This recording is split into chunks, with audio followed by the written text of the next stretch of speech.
What is up, my friends out there in Magic the Gathering YouTube? It's your boy, the Big Cat, and we are back with one more Modern Horizons 3 gift edition.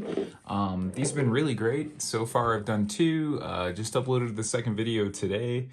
An Ugin's Labyrinth in each one, and those are just from the play boosters, so been pretty nice there. Yeah, you know, these are pretty great. Some great set dressing with the Tamio art on them. Beautiful box, and we'll kind of go through the contents here. If this is your first time, if you've watched my other ones, then you kind of know the drill. So, yeah, here we go. Little cardboard insert with some tokens and things. We've got our collector's edition booster, which will open last in this video. And we've got 1, 2, 3, 4, 5, 6, 7, 8, 9 Modern Horizons 3 play boosters that we'll be opening today. And then we've also got a beautiful, lovely, sparkly spin down. You can see there, I'll try to catch it in a beam of light there for you. Beautiful with that Eldrazi symbol. And some full art lands, wax papered, so we'll just leave those bound as they are to be opened at a future date, and we'll get into it. If you hear some craziness outside, I'm actually filming this because there was just a sweeping power outage, and it's about 100 degrees outside where I live, so kind of interesting, but yeah, can't even open the garage to get the car out, so we're gonna sit tight and just open some magic cards. So here we go, play booster right off the top. A Hex Gold Slith, Fanged Flames, Aether Spike, really cool art on Aether Spike. And just some commons. We're looking for some of those flashy uncommons that are in the set. We'll see if we get lucky on some of those. Metastatic Evangel, Kozilek's Unsealing, Stump Stomp. Meltdown is a very cool throwback. Love that art. Love Urza's Saga, anything Urza's Saga. And Wooded Foothills in the retro frame is our first rare. Very nice hit there. Beautiful little ray of light there across the card. Again, the lighting is what the lighting is because the power's out. So, but yeah, beautiful, beautiful retro frame Wooded Foothills. Love to see that. Fanged Flames in foil there. Yeah. Nothing too crazy. Beautiful full art foil island there. That's a nice one. To catch some of that light there. And the art card with the artist signature stamp of the borderless art for Psychic Frog. So we'll drop that over there. All right, on to our next pack. Let's see what we get. Man, Modern Horizons 3 is such a cool set. There was the first big tournament this last week. It was all Nadu all day. The One Ring also showing up in a heavily played card. So maybe some bans coming, but for the meantime, the bird is the boss of the format. It was, I think, 5 of the top 8, and the final 4 were Nadu builds, if I'm not mistaken. Arcbound Condor, the Wumpus Aberration, a Witch Enchanter, this Enchanter. That's what I say. And there's a full art Snow-Covered Wastes. Beautiful looking card. Love that card. Set that there. Toxic Deluge is our rare. Little Commander reprint. They got that Commander symbol on it. I don't know how badly that was in need of a reprint, to be honest. So we'll kind of make like a bulk rares stack. What do you say? And then we got the Argent Dice, which is another bulk rare. It's a white and 1. It's a new card though, and it enters the battlefield with 2 oil counters on it. Whenever 2 or more creatures attack, put an oil counter on it. And for 2 and tap, remove 2 oil counters from it. Exile another target non-land permanent, and its controller draws 2 cards. A lot of flexibility. I think some of the craftier deck builders out there too might even tap into the fact that this does produce oil counters. So some of the Phyrexia all B1 cards, you may want to move those around. But again, it's just, that's a very niche card. Pinnacle Monk in foil there. Another MDFC creature, MDFC uncommon that's pretty big for prowess, but probably great and limited there, that guy. And an Artifact Angel token. Okay, pack number 2, or 3, excuse me. Okay, the Rosecott Knight, the Void Pouncer, Electrozoa, Temperamental Oozewag, a Dream Drinker Vampire, Cranial Ram. Man, a lot of great callbacks in these cards. Some really great subtle callbacks. I'm not sure where Rosecott is. I'm getting conspiracy vibes there. Not necessarily Alara. Ondu Knotmaster. You know, they're the Shibari fans out there. Fangs of Colonia, Volt Storm Angel, Unstable Amulet, and Buried Alive. The cool OG art from, that's actually from the Judgment Block reprint. Oteria there, that's the Cabal, but that's the Weatherlight symbol, so a very old card seen in the needed reprint. Personal fave of mine. We definitely played Buried Alive in this house. It used to be quite expensive many years ago. Echoes of Eternity, one of the Eldrazi rares here. 3 generic mana and 3 colors specifically.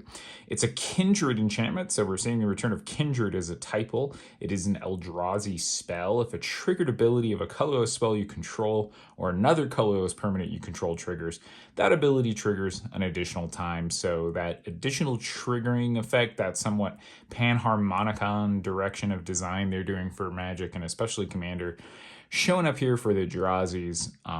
Yeah, if a colorless spell you control causes a triggered ability or another colorless permanent, so you can probably get quite a bit. It'd be interesting to see the list of interactions on Gather or Scryfall, and whenever you cast a colorless spell, copy it. So quite a beating. Yeah, when the Eldrazi deck gets infinite mana and plays that first, look out. You're in trouble. Basking Brood Scale, kind of a callback to Basking Root Wall and the other Basking and Robins. Just a plains and a beautiful art card there. Okay, let's keep rocking.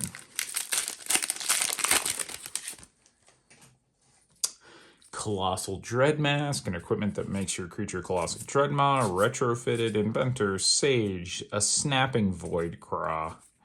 Right in the craw. We're going to snap him right in the craw. Static Prison, Royal Cartographer, Waterlogged Teachings, and Sylvan Safekeepers are rare. Nice little World Champion vanity designed card there.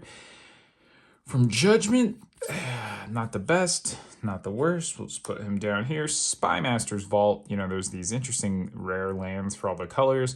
When it enters the battlefield, it enters tapped unless you control a swamp, so not too hard to put in upright.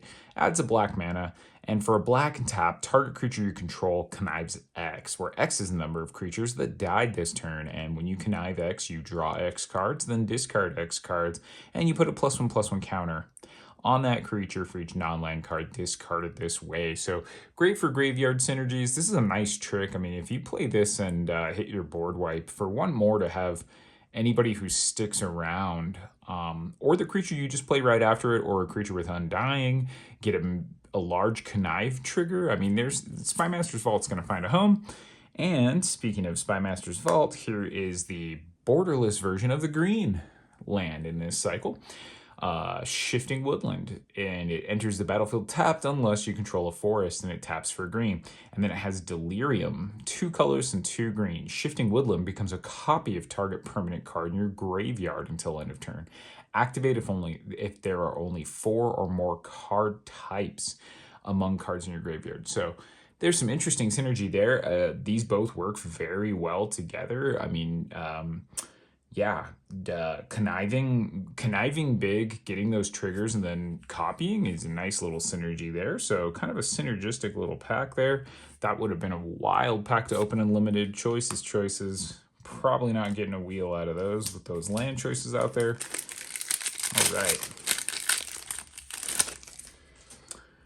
Alrighty. Sarpadian Simulacrum. The Sarpadians are from the Fallen Empire when the goblins overran them. So that is a truly old throwback. Skittering Prospector. Johnny Fells the Godsire. Here's a snow-covered waste for us. Boggart Trawler and a Barbarian Ring. Some classics. Ripples of Undeath. This card's seen some love. Personally, I have to air my gripe. I think these eyes in this thing are too goofy. It just is a cartoon. Like, if those were just black holes, like in the skull, it would look so much more... It just looks so goofy with those eyes.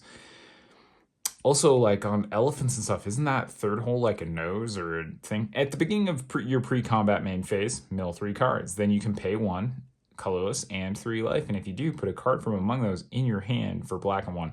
This is a fantastic enchantment for graveyard synergies, especially in Commander. You can play it early. Suddenly you're milling 3. There's already a ton of synergies there. I mean, that's Descend 3, that's putting 3 cards in the yard, and then you may pay 1 and 3 life to put one of those back. So you get a choice. You get to look at them and see. Ripples of Undeath is a beautiful card. Yeah, a lot of synergy, a lot of value, and I can imagine in the right deck, a fantastic card. I mean, you play that turn 2, and I think that will set a lot of people up to just have an incredibly beautiful and smooth game. All right. On to the next. Wing It. That's what we were doing. The power went out, and I said, I'll wing it. I'll just shoot a YouTube video before I wander outside aimlessly to see if there's any relief from the heat or power being out or internet. All right. Bloodstained Mire. Nice little fetch land. Very, very nice to hit those, especially in black and red. They need their fixing. Very clean, very quality. Ooh, a foil Keurig, Son of Yawgmoth. Can't beat that. You know, Keurig's price has fallen quite a bit since being printed in this set, but still top C EDH commander, top mono black commander. Just a powerful card in commander for black, so that's beautiful. As a foil, happy to see him there. As a foil rare, pretty nice, pretty nice. Got a couple fetches. A Swamp, and I believe that's a Nyxborn Unicorns art card. All right, 3 more packs, and then we get to our dessert there with the collector's pack. So let's see what we can do. Inspired Inventor. Okay, let's get to our uncommons. The Dreadmobile, Mogmob, Consuming Corruption, and Tamio meets the Story Circle, and Worn Power Stone. Flare of Denial, very nice hit there. Very, very nice. So just get ready. If you aren't familiar with Flare of Denial, learn it now. It is a new force type card, 2 blue and 1. It's an instant, and you may sacrifice a non-token blue creature rather than paying this spell's mana cost, but counter target spell. So as long as the blue mage has creatures, they can be tapped out and cast a counter spell. But the things I like about this, with how ETBs work in the game of Magic, if you build around this, there's a lot less downside compared to Force of Will. And I know it's kind of weird to consider downside to Force of Will, but Force of Will, you lose life. You need another blue card in your hand, so it's prohibitive in multicolor. It costs 5 to hard cast. This is cancel on its worst day, which isn't great, but cancel with major upside is the difference between cancel not getting played and fantastic Magic cards. Yeah, great, like things like Merfolk and stuff, or other decks where the creature just gets an ETB, graveyard synergies. I mean, there's so much this can do. So Flare of Denial, fantastic hit there. That was really nice. Wormcoil Larva in foil, fun little callback, and a basic forest, and Tamio, Seasoned Scholar token. I think we'll set that aside. We did luck out and open a Tamio in one of our other packs. Okay. Boy, that's nice. Flare of Denial. Alrighty, Nyxborn Unicorn. There it is. Galvanic Discharge. Watch my previous video to know my thoughts on Galvanic Discharge. Marionette Apprentice is a great little card with Fabricate. Fabricate is a good ability. Pinnacle Monk, Victimize. We like Victimize, and Ashling is going to be our mythic. The new Ashling seems pretty fun. Ashling, Flame Dancer. 2 red and 2, and it's a 4/4 legendary creature elemental shaman. You don't lose unspent red mana as steps and phases end. Magecraft, whenever you cast or copy an instant or sorcery spell, discard a card, then draw a card. So a rummaging effect. If this is the second time this ability has resolved this turn, it deals 2 damage to each opponent and each creature they control. That's pretty big. I mean, it's not too, like, free Pyroclasm. Yeah, okay, they don't really print Anger the God Pyroclasm effects as much anymore. And then if it's the 3rd time, add 4 red mana. So, really fun card. Doesn't enable Ashling and 99 Mountains like the old one did, but it's still a pretty saucy little mono red commander. Some fun brewing to be had out there. And Nyxborn Hydra in foil. Beautiful little foil constellation creature. Foil planes. And an Eldrazi spawn. All right, our last pack. You know, not too many mythics, which I've kind of noticed with these gift bundles. I think there's only really 1 mythic in the 9 packs you open, but a couple fetches and a flare go a long way to cover that. This is one of those interesting premium products where The right spot on the rare sheet actually beats out a portion of the mythic sheet. Territory color, Grim Servant, Rush of Inspiration, and a Sapphire Medallion. Okay, medallions have really been knocked off their once pricey perch with this set, but hey, medallions are good. Medallions are good cards. And maybe this is the preparation to knock them down before they become uncommons. Whoa. Monumental Hedge is the white land in this set. It enters the battlefield tapped unless you control a planes. It taps out a white, and for 2 white and 2, it is not a keyworded ability, but you look at the top 5 cards of your library. Oh, excuse me. You may reveal a historic card from among them and put it in your hand, and then you put the rest on the bottom of your library in any order. Artifacts, legends, and sagas are historic. This is really nice. This is card draw in white. It's a way to filter. It's a way to look. Historic is a very broad ability. This plays into several synergies. So, and it feels very white. This is a good little staple land. Get yours now.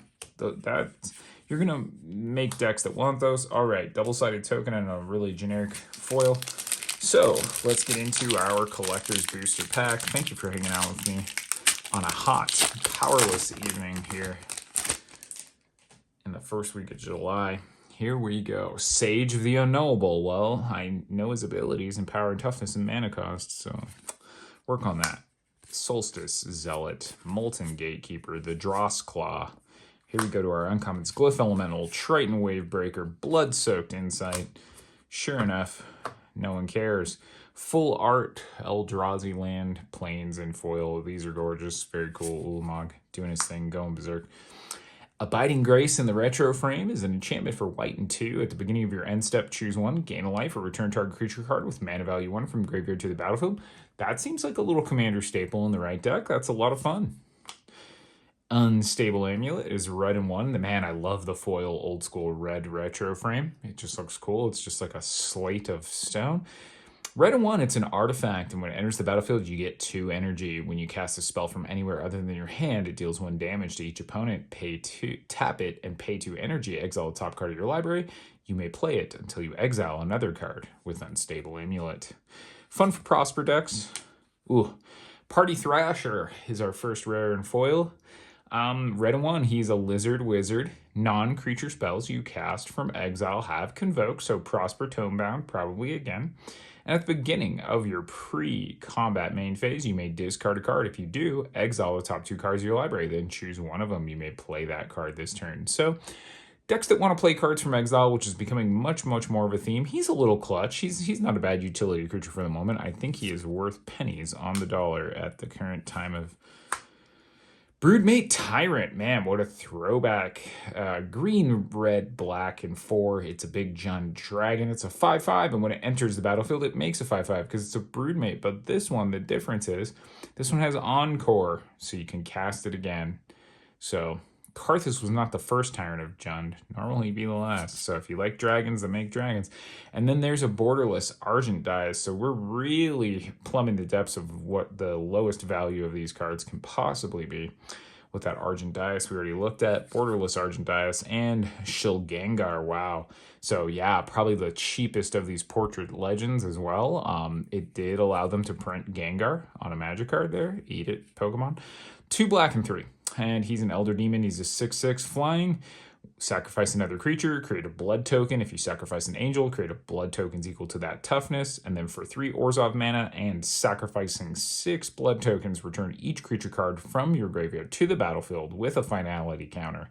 They are vampires. So a lot going on there. Pretty big whiff in that slot. And Disruptor Flute. So this is probably one of the worst collector's boosters you could possibly open from this set. Ouch, it hurt. It was bad. Disruptor Flute, and that's all we wrote. Yeah, this was probably the weakest of the bundles. I mean, my other ones had Ugin's Labyrinth in them.